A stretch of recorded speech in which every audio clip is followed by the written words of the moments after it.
Hello my peculiars and welcome back or welcome to my peculiar corner. If you're new here, my name is Andy and here we are at yet another magical encounter. Now, as I already promised you last week, this week we are going to continue with the beautiful collection of the fantastic library, and we are going to study my favorite subject, which is dragons. Again, this book is in Romanian like the other one was, and I'm gonna try and find links for you. You'll find them in the description if I manage to get them.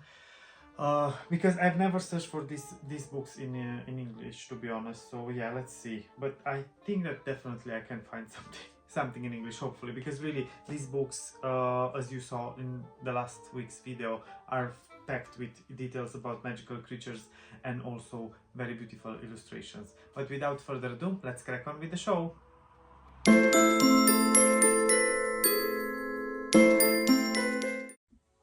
Here I am back from the Peculiar Library with the beautiful copy of Dragons and Other Masters of Dreaming. Now, as we already saw last week, this book is also in Romanian, but it's full of beautiful illustrations and legends, and even though not all of you probably will understand what's written there, but I'm going to try and put in the description some links to the English version of this book so you can get it yourself if you would like to. Now, I got this book back in December 2014, so that's almost 11 years ago. Time flies. Beautiful illustration of dragons from the first pages, and here we have the content. We have a foreword, and then we have Guardians of Dreams, the myths about the origins, the den of the dragon, a very well hidden land, a race for the how is it called? The race for the oh my god, yeah, sorry guys, there are so when I need to translate, sometimes it gets harder because I'm used to speak mainly in English most of the time.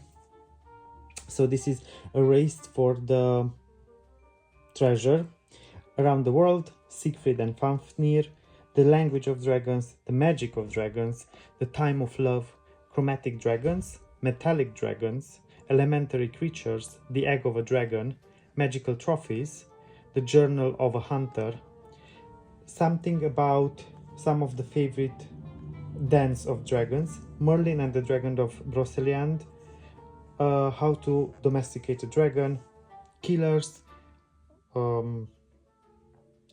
landlords, let's say, and complices of dragons, some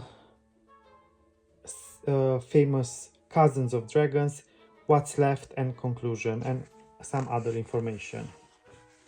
And here we start with the foreword, and again from the first pages, stunning illustrations of dragons. And here we have something about who are dragons looking like, where you can find dragons, for example, and in London, Barcelona, Paris, Rome, Vatican, and even during the night on the sky. How can we make dragons appear? Of course, here it refers to gargoyles and all the buildings where you can find dragons on, or statues of dragons. And here we have some myths about the origins of the dragons, the dance of the dragons from obviously the Asian cultures. Then we have the den of the dragons. Where can we find the their places, their favorite places where to live?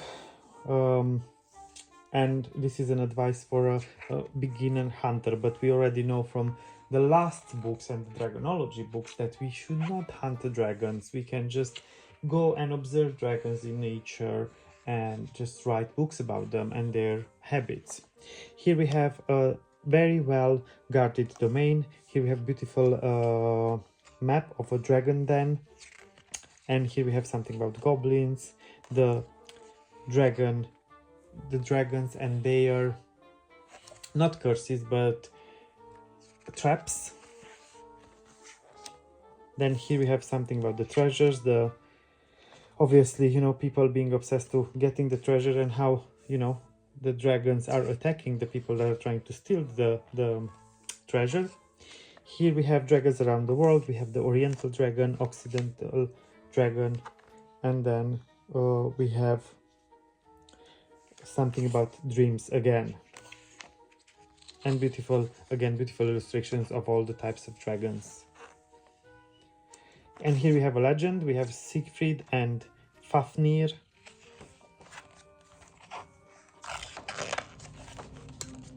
And then we have the language of dragons, how to learn the draconic language, and how dragons are prohibiting lies. So probably I'm a dragon deep in my heart, because I do not like lies either.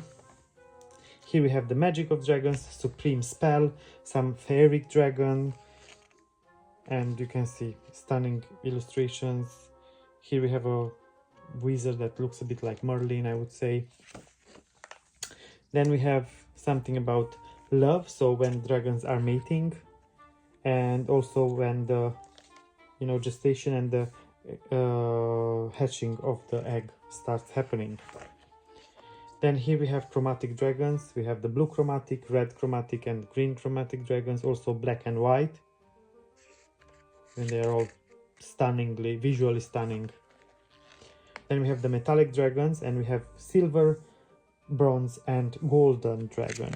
And these remind me honestly a bit of there was this dragon in the Yu-Gi-Oh cards, if you've seen that anime, and it reminds me a bit of that dragon. Here we have something about the elementary creatures. So we have air dragons, fire dragons. We also have beautiful Quetzalcoatl, earth dragon, and water dragons.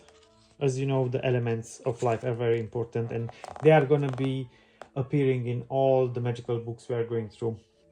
Here we have something about the dragon egg, how to conserve it, how elves are taking care of it, the goblins, and so on. Well, I would say that probably goblins are also stealing the dragon eggs, because obviously dragon eggs are highly valuable and very hard to find, as we know from Hagrid. Then here we have some magical trophies, the heart, the blood of the dragons, the teeth of the dragons, their claws, and so on. As I said before, we are protecting dragons. We do not kill them, so unless they are giving us themselves some of this, we should not go and hurt any dragon. Here we have the journal of a hunter, the history of the journal and everything. You can do your own journal. If you remember, through the dragonology books, we already went through some chapters and books on how to make your own journal when you go and spot dragons. And here we have some holiday destinations, the Mont Saint-Michel, and here we have the Bermuda Triangle, and also the depths of the water, probably even Mariana Trench. Here we have the Merlin and the dragons of Broceliande. I'm not sure if I'm pronouncing that correctly, but yeah, again, beautiful illustrations of two dragons fighting here. And of course, when Merlin is involved, we know it's going to be a lot of magic. This is how to domesticate a dragon. And obviously it's one of the most difficult things, but luckily we have all the dragonology books, right? And that's gonna help us a lot. Here we have Killer of Dragons, Lords of Dragons, and accomplices. So we have St. George, we have Beowulf, and here we have some famous cousins of dragons. We have the Hydra of Lerna, the Basilisk, the Manticore, the Vuivra, and also Tarasca, which is like a famous creature from Tarascon, apparently. Then some other types of dragons. We have the mountain dragon, we have the flying dragon here, the Australian barbu dragon, the Komodo dragon, and here we have the sea dragon. Now these are all creatures that actually are alive, so it's like what's left from all the dragons that used to live before, from the the famous beasts. Here we have the conclusion, and again, beautiful illustration of two dragons. Now, I really hope you enjoyed this book as much as you enjoyed the other one about elves. Again, in the description you will find all the details you need to know, so you are able to get your own copy in English if possible. And I hope you are going to get ready for next week, because I'm planning to make a video and show you all of my autumn haul items, because yes, I managed to gather quite a couple of decorations and autumn items, fall items as I'm getting ready to enter, you know, the